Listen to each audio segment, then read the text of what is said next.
the only reason people do studios now, just for the vibe.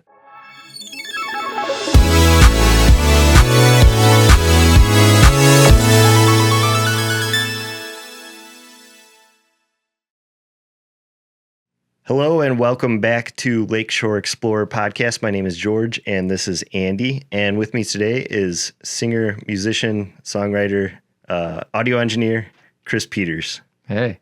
Welcome. Thanks for having me. Tell everybody around here who's watching, what do you do in the music industry? What should we know about you? Sure. So I grew up in Highland here, and I went away to school in Boston for music production and engineering, where I did a lot of like recording in studios and like writing songs and producing songs.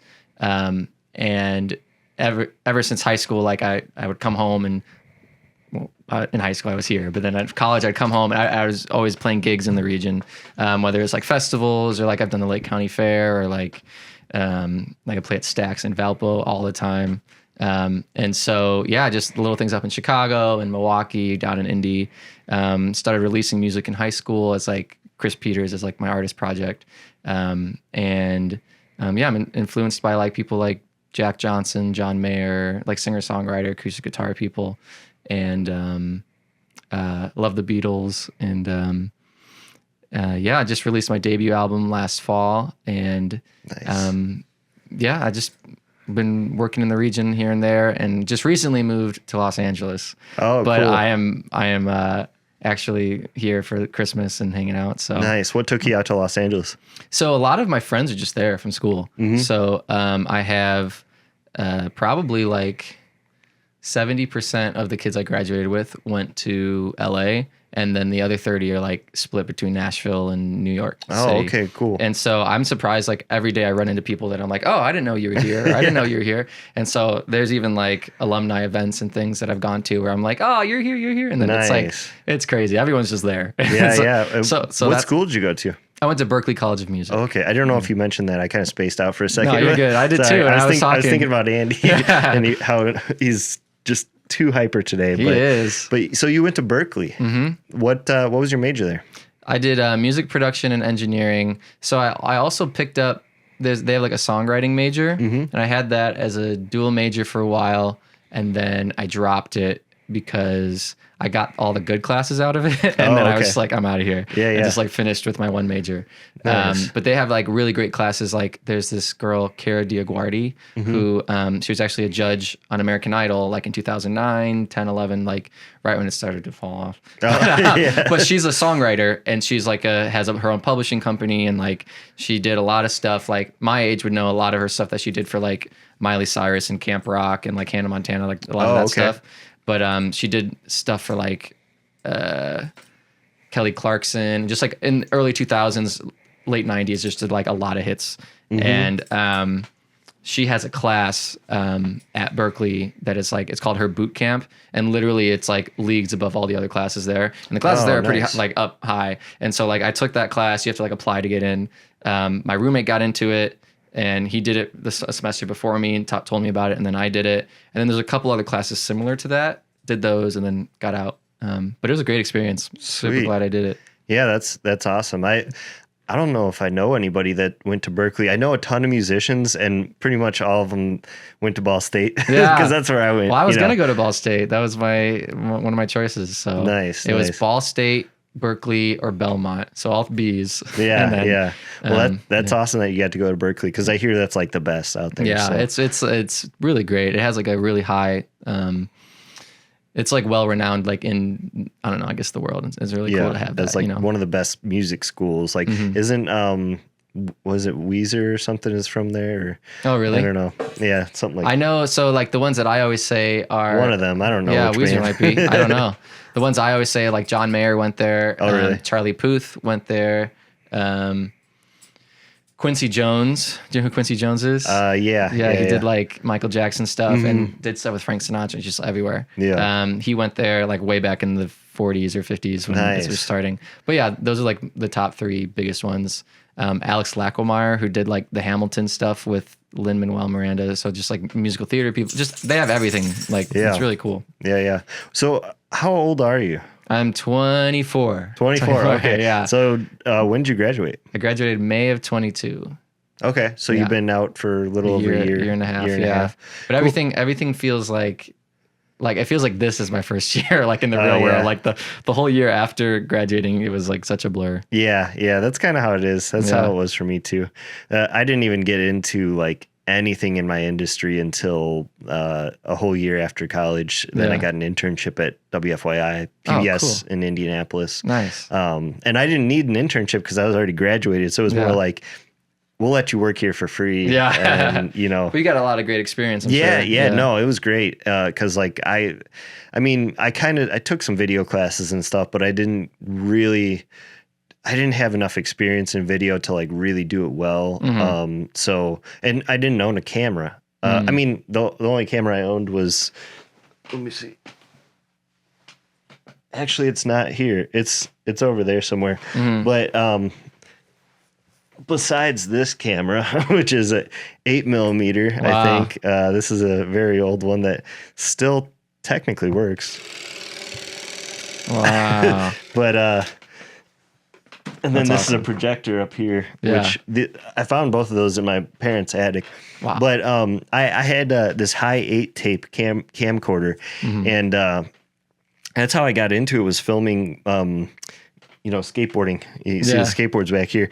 Filming skateboarding with my friends, and I was still using that high 8 tape camcorder to shoot documentaries. Like I shot this graffiti documentary when I was like 24 or something, and this would have been like 2014 or something. And I shot it on that high 8 tape thing, and it actually turned out kind of cool because of that. Like it kind of has that sort of people were asking me like, what effects did I use? I'm like, no, that's not an effect. That's just how it looks. You know, that's all the rage. Like now people are like, even I'll have some sessions with producers and they'll get out like a camcorder to like film like B-roll, like in the studio. They'll just like set it up. And it's like one of the ones that's like not even like as old as that, but just like, the ones that would have like a CD type thing on it. Like they were big in the early 2000s. It wasn't maybe not a CD, but like CD, it's like this big, but it's like a disc. So like that kind, and like people like, that's all the rage now. Obviously like film cameras are all the rage, and like just the old vintage aesthetic. The VX1000 is still super popular in the skateboarding industry. You skate? I used to. I'm really into it, but I don't do it. I want to. I want to be more into it. Yeah. So the VX1000 was like kind of what everybody shot skate videos on in the 90s. And because it was like the first prosumer grade camera. And like when I was in college, we were filming on PD150s, which is the pro version of the VX1000. So like I'm that old that we still weren't using like modern, like that uses a tape, Oh, cool. It's a digital file, but it's on a tape. Basically the kids these days, they still love the look of that. So the VX1000 is still really expensive. They got more expensive in recent years, actually. Yeah, wow. And I made a video showing how you can take your old tape cameras and output via like the component, the RGB, and you get like a little box to transfer that over to HDMI, and then you can go into your phone with the HDMI. And so my video like showing that has like 16,000 views on YouTube, and I didn't think it would get any views, but somebody shared it on their blog or something. Wow, that's awesome. And it blew up because of that, because the skate community loves that stuff. But that's awesome. Yeah, it's fun using the vintage stuff. You were asking me earlier about like 8-bit versus, the newer stuff. Like for audio, have you seen any kind of resurgence of like the retro style and stuff? Well, like synths are just so cool. Like everyone's trying to find stuff that like maybe was considered a toy like at some point like in the 80s, or a toy in the 90s, and then like trying to use it in like a professional way. Nice. So that's cool. That's cool. What I've been doing is I have this I guess like cassette recorder that I can record on and like play tapes and do whatever. And so I actually took a whole song, like mixed it, finished it, and then I recorded it onto the cassette. And then on the cassette thing, there's like a pitch wheel. So then I took the output from there and put it back into my computer, and then recorded like the song playing and like slowly turning the pitch wheel. Nice. And then like that's the outro of the song where it's just like slowly getting. So That's it's like, cool. and you can do that in the box like on your computer easily, but it's like it adds a different when you do it manually, and it adds like a different like analog-y vibe to it. It's fun doing stuff like that too. Yeah, so that was a song that was on like my album that just came out. So, oh, nice. What's it called? It's called Julie. Well, my album's called To Be Known, and the song that does that, the end, it's called Juliet, and it's just at the end of it. Nice. It's really cool. Yeah. How long were you working on the album? I think like most of 2022, I was working on it, like physically working on it, but the songs were like built up from 2020, so it was, or I guess. Most of 2023, I was working on it. Sorry, and then the songs were from 2020. So I would say like 3 years. Okay. I needed 3 years to get it done, and then the final year is when I was finishing like recording and getting everything. Nice. But I had to like experience a lot of things to get the songs that are on there. Yeah. So, is this your first album? First like actual like full thing? Yeah. I had Cool. like an EP and done tons of singles. Like Yeah, but, for sure. yeah. You know, after talking to like, I think what is this, the 5th episode of this podcast? That's it. Yeah. Wow, I'm early. That's awesome. Dude, you hit me up after the first episode. Oh, really? I had a bunch of people hit me up after the first one. There I was you like, oh, okay. Or second one, you saw Kins. Yeah. So after that, like everybody was hitting me up. I was supposed to do one yesterday too, and That's great. they canceled on me just because they You don't even have to they had advertise. something to do. It speaks for itself. No, yeah. Like I mean, I already know a bunch of musicians, so that would be happy to be on it. Yeah. I have like a whole list of people to reach out to still, but.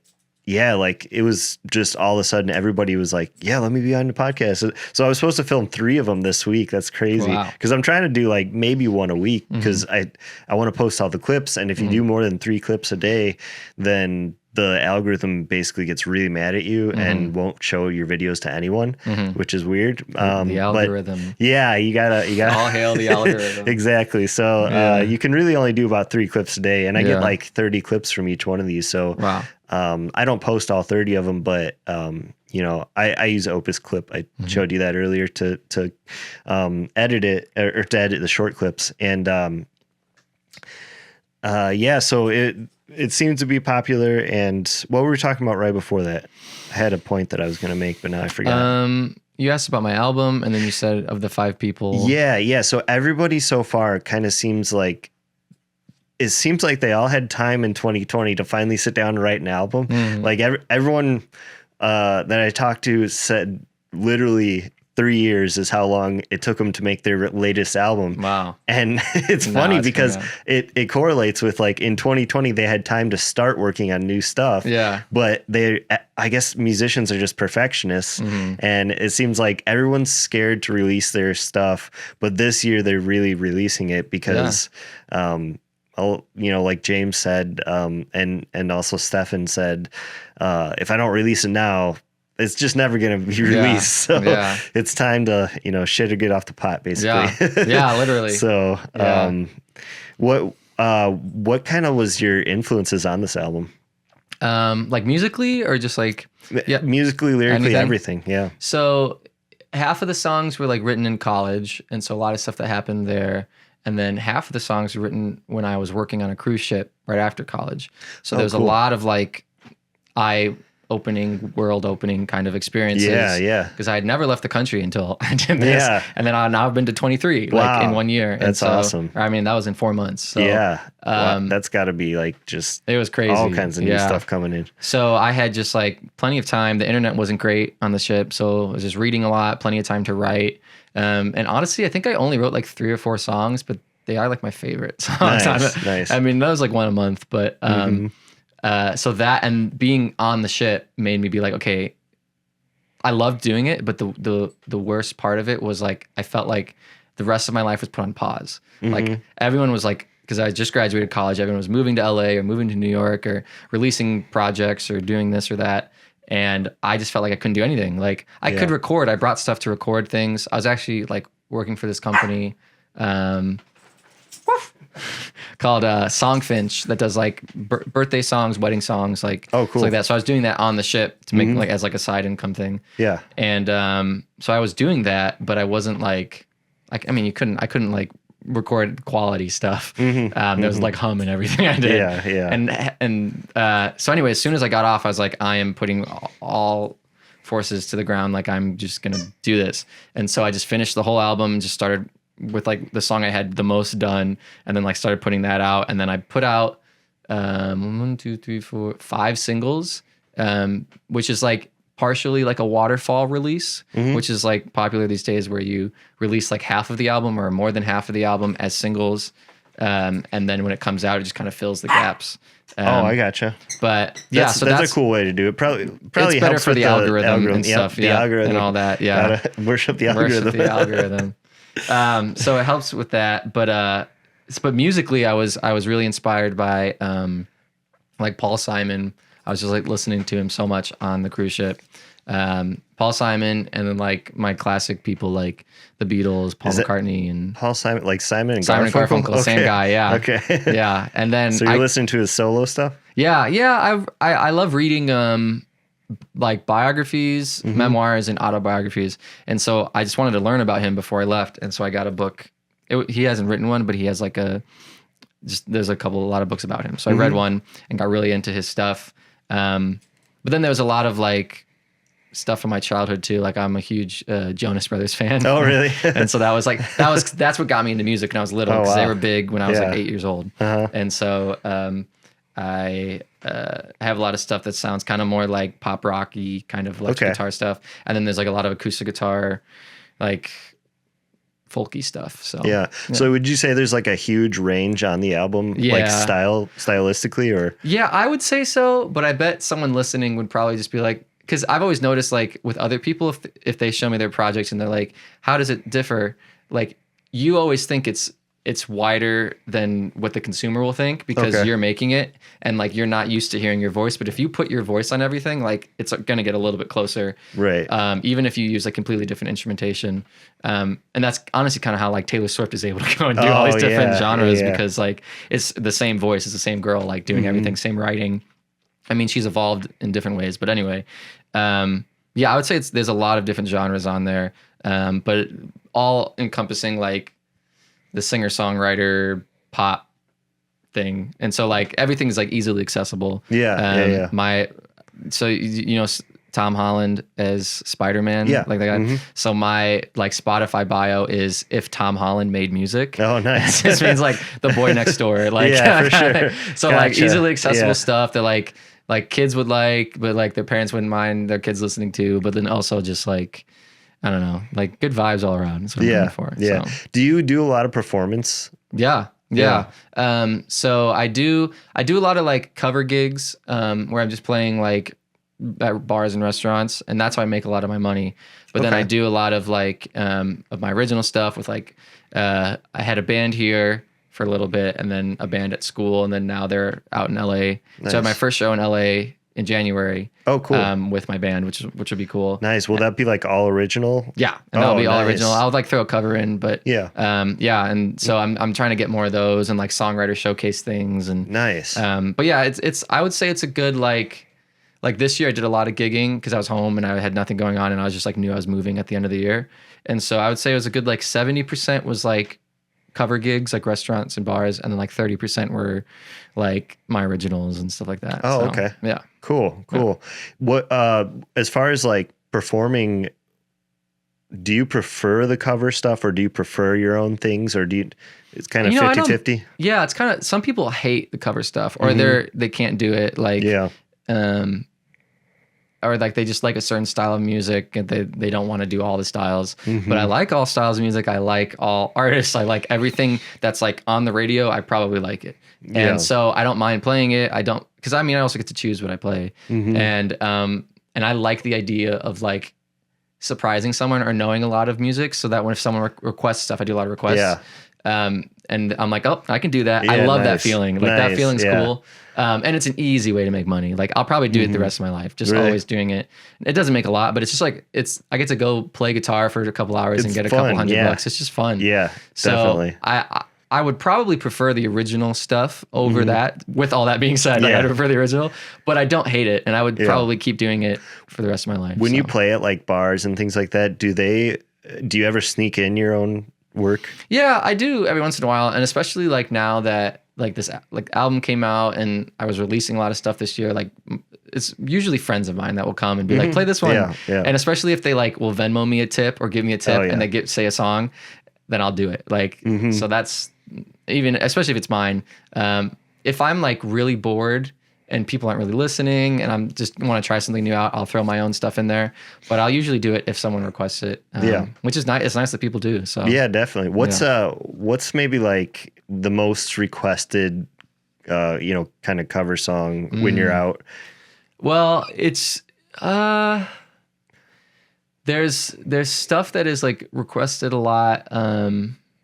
I think people kind of hear, it's interesting because people hear me for a while, and I usually don't get requests until like the second half because people will be like, oh, he's done this and done this. He would be good at blank. Right. And so a lot of people ask for like John Mayer and Jason Mraz, which is cool. like kind of just, I mean, any guy with an acoustic guitar is just going to sound like that. But they can kind of get that vibe. So that's cool. But then there's other songs that like I know people will love. Like I always play Mr. Brightside towards the end. Oh, and nice. I do that because everyone loves it. Yeah. Especially if it's like a bar and it's like people are drinking or whatever, people are singing along.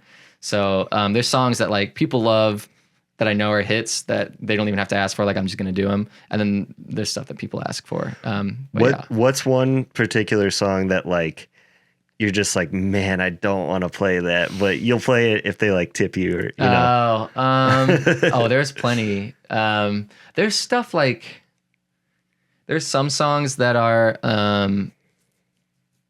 like if they ask for something by like Harry Styles or Taylor Swift, like I like both of them, I listen to both of them, but there's nothing. I perform with a loop pedal too, and so like I'll loop a beat and then that will go, or sometimes a bass line and sometimes beatboxing or something, and sometimes like if there's a song that I know well enough to do, but I don't know like how to embellish it or make it fun, or it's like the same thing over and over, then I won't really like doing that, and I'm like, I don't want it. I'm like, but I'm like, I know it technically, but there are times where they're like, do you know this one? And I just don't want to do it, and I'm like, no. I just say I don't. You don't have any one particular that comes to mind? Trying to get a viral clip for you here. Yeah. That's one of the clips that went that got like the most views from James Guetta was like him talking shit about I think it was Tennessee whiskey and like how he hates doing it. Yeah. I'm gonna look at my list and be like, I hate doing blank because I have a huge list here. Andy, what are you doing? He wants to get up on the table for some reason. On the table. It's time for Andy time on the table. Just don't let him jump off. Let's see. Set list. Okay. I dislike doing I Want It That Way. People ask for you to do that? Yeah. Dislike doing that one. But they always sing along, so I like that aspect of it. Yeah. That's interesting that they ask you to do that. I mean, I guess there is like an acoustic guitar to it and stuff. So yeah, and two songs. Okay, I know two for sure. Country Roads. I hate doing that, and I hate doing Sweet Caroline. Yeah, because those two are both like people will ask for them when it's not the vibe. Like it's like really? Not like nobody's even clapping after the song. Like they're not going to sing along. Yeah. And like unless I've like forced them to, and it's like this is like a restaurant where people are eating. Like I don't want to be like, all right guys, everyone, Sweet Caroline. Yeah. And then you just hear like silverware. And like, yeah. It's just there's times where it's not the vibe. So those are the two. That's what, and like Tennessee Whiskey's up in there. That like. Or every singer-songwriter does that at places. Yeah. Yeah. So Country Roads and Sweet Caroline are my least favorite songs to play. Love the songs. Love John Denver. Love Neil Diamond. But just don't like playing them. Not because people playing. just need to read the room. Read the room. Yeah. Don't ask for it. Is that a big issue when you're playing? Some people, especially maybe a bar, people are drunk and they ask for like something that's just ridiculous. Yeah. Yeah. And there's times though too that like the people will know that it's ridiculous, but I will say like that was a request or like this is a request and like emphasize that people are asking for this, so you need to ask for it too. And the reason why I do request is because they usually tip when they request too. Right. So, yeah. So like if they're like, oh, like he butchered that, like I wonder if he would butcher this one too. Like then Yeah. maybe they'll come up and do it. So yeah, there's times where people request stuff and I try it and it's just like awful. I'm like, didn't do it. In terms of the crowds, do you find like, are the crowds better in LA? Are they better around here? Or what do you prefer? I have only had one gig in LA. So, Okay. And it's interesting. I did a lot in Boston too when I was gigging there and like going to school there. So I can throw that in. It's like country will do better here than those two for sure. Although Boston isn't that different. Boston's probably like the most southern northern city. Yeah. And yeah, country does better. Like country won't do that well in LA. I don't think at all. Yeah. I would assume that. I try to do like a little bit, like I have a couple in each genre. And if someone requests something and I don't know it, like people ask for like a Morgan Wallen song. I know like one Morgan Wallen song. So I'm like, well, I can do this one if I don't know it. So I try to have like an option for them. But the crowds are probably, I don't know. This summer I did a lot of stuff in Chicago and like I played right outside of Wrigley, this place called HVAC, like right after a game. And that was a lot of fun. Nice. So that was probably the best crowd I played at. But then I've had rowdy stuff in Boston too. People are the same everywhere, honestly. It just depends on the location. Yeah. So do you have a favorite venue that you've played at? Well, if I'm just saying like restaurants and bars, like cover stuff, I love playing at Stax here in Valpo. Oh, cool. Yeah. I don't know. They're just nice to me. I've been doing it like every time I'm home, I just like text them and they give me like 3 dates and it's great. Nice. I love playing at Stax. But there's like HVAC is this place in Chicago that I played and they usually have like DJs or bands and stuff. And so I was kind of like opening for them. So that was fun. Is that one of those places that has like the window that opens up so you can kind of see the band playing from the sidewalk? Yeah. It's right outside of Wrigley Field. So I think I know which place it is. Yeah. It's right next to Sluggers, I think is the bar it's called. Okay. It's like a big one. Yeah. But anyway, those two places are great. I love playing at Taproom 313 in Munster. Oh, It's nice. another good one. That and Stax are like my two home bases, I feel like. So I love them because they have me back. So it's not even like, it's not even, but I've done some really cool stuff like in Boston. I did a lot of rooftop gigs and cool. like outdoor things. Rooftop stuff is fun. I did a video for this place called, I mean, it's not even an official venue, but this lady owns this apartment building in like downtown Chicago and it's like just south of the Loop. And she calls it Chicago Loft Party, I think.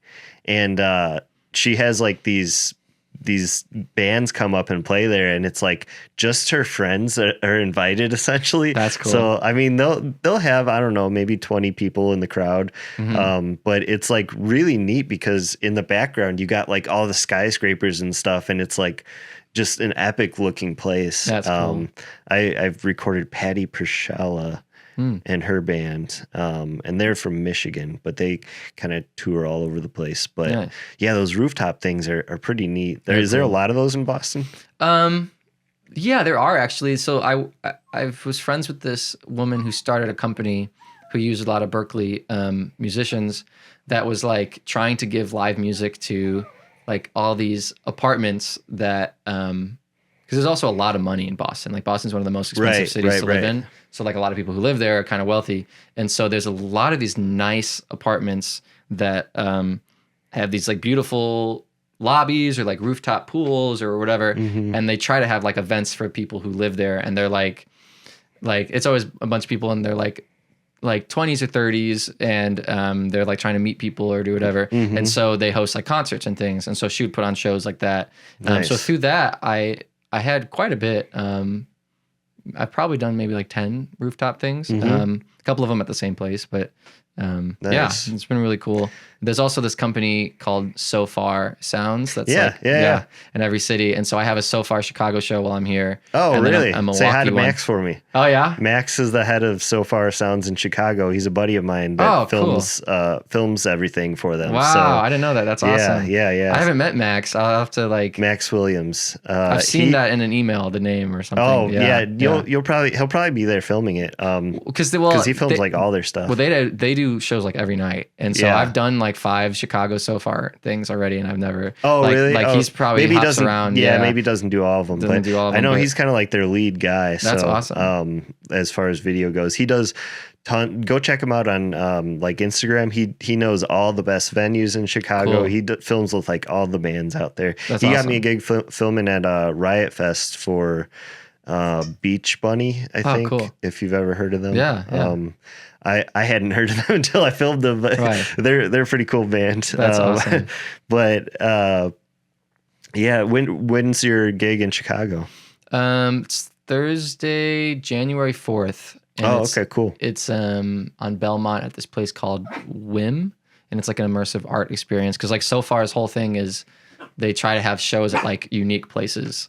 Like this is like a really cool art building. Nice. And then I have one in Milwaukee as well, like the next week later. But cool. Yeah, cool. and so hoping to get some in LA as well. Yeah, when are you going back to LA? Not till January 15th. So I'm here for a month basically. Cool, so I got here like a little bit ago. Do you have an apartment out there in LA? Yeah. Is it how? If you don't mind me asking, is it super expensive? I mean, it is, but it's not like I'm not used to it with Boston. Right. And then it depends where you go. Yeah. Like I'm in a suburban area and I'm a little bit outside of the city, so it's a lot cheaper. And I'm with roommates from college, and so like it was no different than what I was paying in college. Yeah. So in that sense it was like the same, but it's in general everything is more expensive. Like not even talking about gas, because but like in general just like food is a little bit more expensive, and like people are always like when you meet with someone you go to get coffee, and then the coffee's a little more expensive, or you do whatever. So yeah. Andy's going crazy. He just wants to play. Yeah. So besides playing shows and stuff, what else do you record bands and things like that? So do mixing I produce for a lot of people and do sessions all the time, whether it's like for my own music project, or if like my friends are artists or their friends are artists, or just random people I don't know.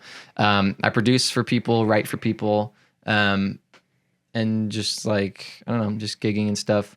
But yeah, that's like what I'm hoping to be my main thing, is like being a producer and artists like together at the same time.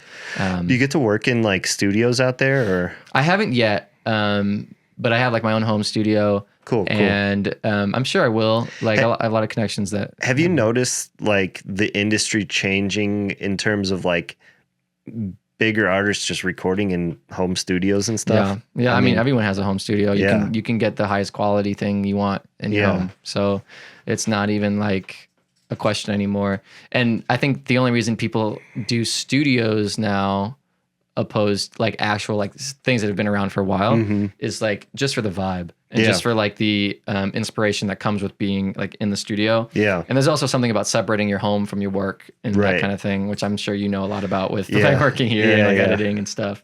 So even though this is my home studio. Yeah, exactly. Yeah. But, so I mean, someday I would love to have a second place where I can go. Yeah. Just so I think that's every artist's dream. Yeah. Be more productive. Yeah. But no, it's great. Yeah. I'm just doing that. Yeah. That's cool, man. I feel like I've noticed a big change just in the last 10 years of just it becoming more accessible to record stuff at home.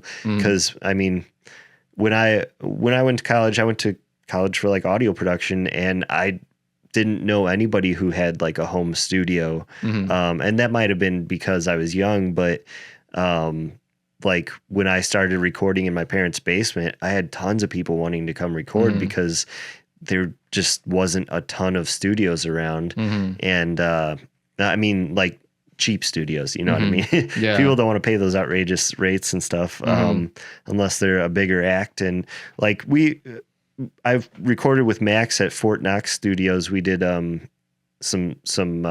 we did like a crazy big shoot. Actually, it was like 10 cameras that we had there, and I think mainly the reason we filmed there was just because it's a nice big space and it's a known studio in Chicago, so it's like gonna get more attention on like social media and things like that. And they had the budget for it. That was, you know, Yeah, Fort Knox is great. I love that spot. Big factor in there. Yeah. Is just having the budget. But I have noticed like a lot of the people who even years ago, like the musicians I know that would have previously paid to go record in a studio, they're now just kind of recording all at home by themselves. And it's getting to the point where they don't even want to hire me anymore to do things because they got their own studio. Yeah. They'll film things on their iPhones, things like that. And it, you know, most of my work is corporate work. I talked about this in another episode where like I totally support like the DIY, do stuff at home, like aspect of it. 'Cause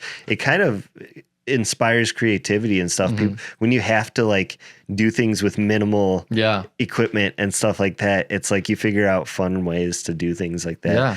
Do you do anything that's like super interesting in terms of just like the way you record things? I mean, I know you're talking about the 8-bit with the tape and stuff like that. Is there anything else you can think of like that? Well, one thing I did was I recorded an EP for a friend on a cruise ship. Cool. And so we did everything there. And the only thing that was like audio was his vocals. Everything else was like MIDI, piano, drum samples that I had, bass samples and MIDI bass. But he does R&B. So like that music, it uses that stuff all the time. It works perfectly. And so he has 2 singles out now, and then the EP will come out January, I think. And so that was really fun to do. And that was something I've never done before. That was like a DIY, like kind of packing and carrying things. And because he was working on a cruise ship, and then you can have like a friend on board. Oh, and so he had me stay with him, and we knocked it out in a week. Where'd you record it? It was in Alaska. Wow. The ship was in Alaska, and then doing all this stuff. So did you record it in his room? In his room, okay, yeah. Cool. He tried to get a second one, but it didn't work out. So we were like sleeping and recording in the same thing, but it was awesome. It was great. Nice. Yeah, that's something that I don't know why this video went viral, but viral for me anyways. I made this video about recording audio outdoors, like recording a band outdoors. So James, my first guest, and then Stefan, which was my third guest, they did this performance of a song that James wrote, and it was violin and guitar and singing, and basically for miking it up, you just put wind muffs on things to block the wind. And I think that I don't know, maybe people just never made a video about that particular thing at the time, but it got like 15,000 views or something on YouTube, which is a decent number for YouTube for a channel that has no subscribers. Yeah, that's great. And that was just because, I don't know, maybe people are starting to want to record more in weird locations. Yeah. 'Cause like part of the reason why we filmed outside, or some of the other things that I would say that I've filmed outside was like those tiny desk contest things. We did one with James for that. Yeah. And we filmed it in a field. And so, you know, because I have like an audio production background, that's why I'm like good at, you know, being able to get clean audio in any environment. And so it's interesting to hear nowadays where people record, because, I mean, the tried and true method that I always used to go to was go record in a closet. Yeah. Especially a closet full of clothes, because the clothes just soak up everything. Yeah.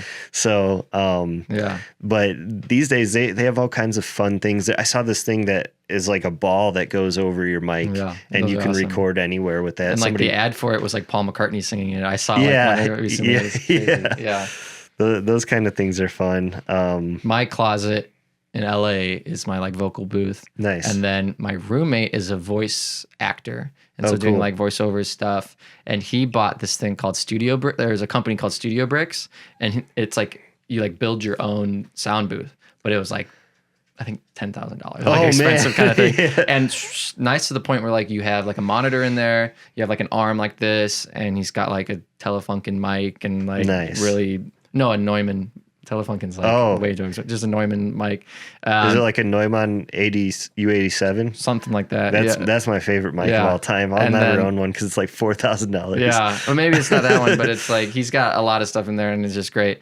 And then it goes right to his computer, which is outside the thing, and it's got air conditioning and everything that you can think of. Oh, wow! It's a really nice booth. And it's like sealed, there's a door, like a glass door, and you can like seal it with. That's pretty cool. Like locking the handle up. Yeah, so. Nice. It's really cool. The funny thing is I have like really expensive mics. I have several of those Sennheiser 416s. And recently I had this is so funny. Recently I had this video I was doing for this big law firm, and they wanted me to do the voiceover myself because it was for the Christmas party. And it was kind of like a blooper reel of things that we had done over the last year. And for the voiceover, I just used this Guitar Hero microphone. I love with like the USB end. Or whatever. It just goes USB into the computer, and I just recorded it in Premiere. Wow. And just I was like, you know what? Awesome. I had that mic. It's set up at all times by my computer, and I mainly use it for like, it's on an arm like this, and I mainly use it for meetings, like Zoom meetings and stuff, just to have like a little cleaner audio. Because being a videographer, I'm trying to sell myself, so I have like proper lighting, a nice camera, a nice audio when I do these Zoom meetings, just to add like, oh, this guy knows what he's doing, and. I got that mic for $2 from the Goodwill. Nice. And it sounds really good, honestly. I wanna listen because I used to use that mic too. Like my first time recording, like I don't know what came with computers, but like certain computers just had like a app on it that was called like Sound Recorder or something. You can just like, and you can pick which input you had, and I always remember being like 8 or 9, and I was like figuring it out. I'm like, okay, this is a microphone. This end goes into a computer. Let's try this. And I was able to like record guitar. Nice. I even bought like a 1/4" to USB cable, and I could just put my guitar in, like electric guitar, and it would go through. I don't even know how. So yeah, like it's really it's cool to use stuff like that. Yeah. Like I know people who will buy like harmonica mics that are very like telephony effecty. So like just like a lot of mids and no highs or lows. Oh yeah. And they'll like use those to record different things with and stuff just to get that interesting effect. Yeah. That's cool. Yeah. I like that kind of aspect of like doing unconventional sort of things. That's what engineers do. That's like literally that's why whatever makes it unique. You know? Yeah. That stuff's always fun. Yeah. And I've done some videos about these microphones in particular. This is the SM57, standard. Everybody knows what that one is. And you put this wind muff on it, and they actually sell this as a kit now. They didn't used to, but they do. It's like the broadcaster kit now. And this wind muff is made for like the A81 mic, but it fits on this one. And so they'll sell it with the boom arm and the wind muff. And using this, it kind of mimics the sound of the SM7B, which is like your standard podcast mic. That's what everybody uses. But really the internals are basically the same as the 57. The only difference is like the circuit that drives it is different. So that's why you need a cloud lifter. But you can EQ these mics to sound exactly the same. Like I've done side-by-side tests. You can't tell the difference once you EQ it. So especially if you use this big wind muff, because it mimics that like... Even looks like it. It mimics that distance, because you want the distance plus the sound, the dampening from the wind going into it. But this is way cheaper to do it this way, because you can get with the boom arm and everything, it's like $150, and the SM7B is like $400 plus another cloud lifter, that's another $100, plus you need a big beefy arm, that's another $100. It's it all adds up quick. And this, I have mine on one arm like this. Oh really? And it's not great because it's not as beefy. You kind of heavy. It's a heavy mic. It is a heavy mic. You kind of need the beefy arms. But my buddy Max, he was telling me like a lot of the musicians he records, they love that SM7B mic because it's well known. For singing and everything. So I mean that's cool, but you can get away with this, and if you EQ it right, you're fine. Exactly. Like if you look it up online, there's actually like someone figured out the exact curve to match it, and you just like use that. Use it as like a preset or something. Yeah. I have That's like awesome. a preset to do that, but That's awesome. I don't bother doing that anymore because now I just take the audio and upload it to Adobe Podcast Audio I was showing you, and that AI just makes it sound awesome. Yeah, so that's awesome. That's easy for me. But on the last episode with Stefan, I actually, after uploading it to the podcast, I mainly use the Adobe Podcast Audio thing to remove things in the background, noises. But this particular room's like fairly dead because I have like a lot of stuff in here. Carpet. And as long as you keep it close to your mouth, it's not, you don't get too much echo. Yeah. And after using the AI processing, I compared it side by side with just using the mic standard, and I was like, dude, I don't hear a difference. It sounds the same. So I think it's just because, using a dynamic mic, it's sounds pretty good as long as it's close to your mouth. So it's not going to have like a lot of room noise and stuff like that. So just to save myself time, I don't think I'm even going to bother with the Adobe Podcast thing. Oh, time to wake up. Oh. Well, that is our timer. So that means, let's see, how long have we been recording? About 45 minutes. 45. So let's go ahead and do a song. Hear a song. Yeah. What do you want to hear something upbeat and kind of would you want to hear, okay, what influence would you want to hear from the record? Like a Paul Simon influence or a Jonas Brothers influence? Whatever you think would have more mass appeal. Okay. I'll do whatever you want. I'm fine with either. Okay. Paul Simon might be more interesting to me though. Yeah? Because I never really liked the Jonas Brothers. Of course. But Why would you? that's just because I was like a little too old at that point. Yeah. But yeah, let's get the mic in here. Hang on, I'll get it. Oh, it's like around there. Put it back. Oh, around back, I see. Yeah, just because it's not super long. Let's try to get this here. Sorry. Perfect. And then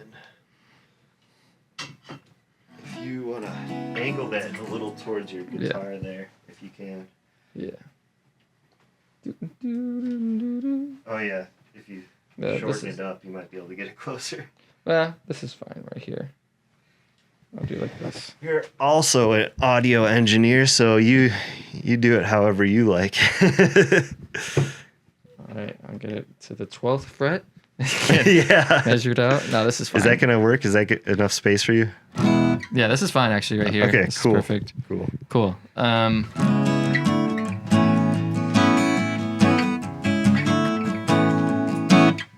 All right.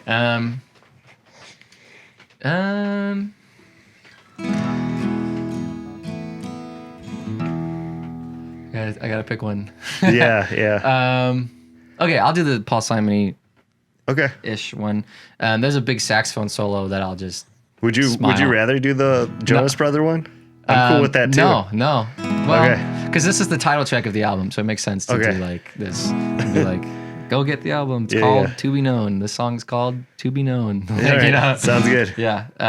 Yeah. Do you want me to say anything or just go into it? No, just go into it. I'm not even going to cut out this stuff because. Oh, that's awesome. That's awesome. I like it being raw, you know. All right, so this song is called To Be Known. It's funny, I actually was telling the story of the song at an open mic, like here in the region, after I played the song, and then this like old woman just screams, "Okay, we get it!" Oh, wow. Because I guess the song you understand what I'm saying anyway. So, Oh, okay.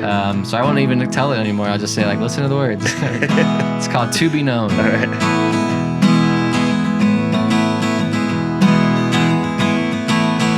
She knows my heart, she knows my soul, no matter how far away I go.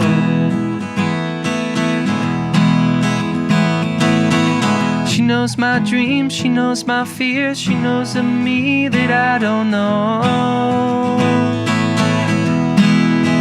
So I'm coming home, oh, I'm coming home. 'Cause to be loved, oh, is to be known, oh, babe, I'm coming home. Ooh, ooh. She intended meaning when they don't make sense. Oh yeah. And oh, she knows I curse when I am feeling love for her in present tense. Ooh. So I'm coming home, oh, I'm coming home. Is to be loved, oh, is to be known, oh, babe, I'm coming home. One, two,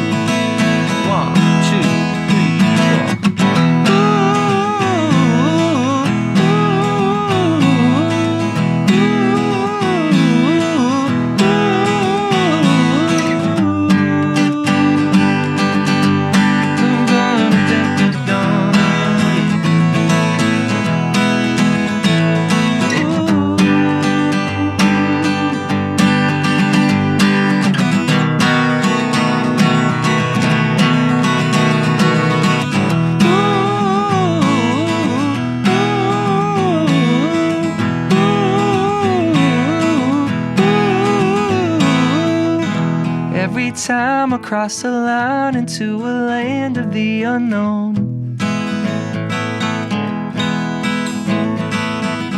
realize the world's so big and I'm so rich just to be known. So I'm coming home, oh, I'm coming home. It's to be loved, oh, it's to be known. I'm coming home, I'm coming home. It's to be loved, oh, it's to be known. Oh, babe, I'm coming home. Oh, babe, I'm coming home. Oh, babe, I'm coming home.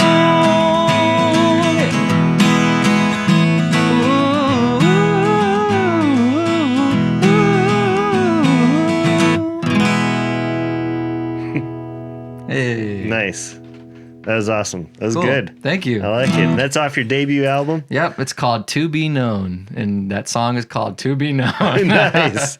Nice. Cool. Where can people find your work? It's everywhere, absolutely everywhere. Just look up Chris Peters. You even can go to Google, type Chris Peters To Be Known, and that little thing on the side will say like Chris Peters To Be Known album, and you can hit the thumbs up on there if you nice. want to. But yeah, it's everywhere. Spotify, Apple Music, YouTube, Deezer. I've never heard of used Deezer, but it's always there. Cool. Amazon, YouTube, it's everywhere. So yeah. Man, that's great. Well, thanks for being on the podcast. Thanks for having me. I'll put in the description below, like how to get to all your stuff. Oh, awesome. Thank you. We'll be looking forward to. It was nice to geek out over audio gear and stuff. Yeah. That's awesome. honestly, I'd never get to geek out over that stuff because like most of the musicians aren't like also sort of producers like trained in that stuff. So that was awesome. Very cool, very interesting Thanks podcast. for having me. And I'll be checking out some of your other work later on. So thank you. All right, guys. Awesome. Thanks for stopping by. We'll catch you in the next one. Say bye, Andy. Cool. Cool.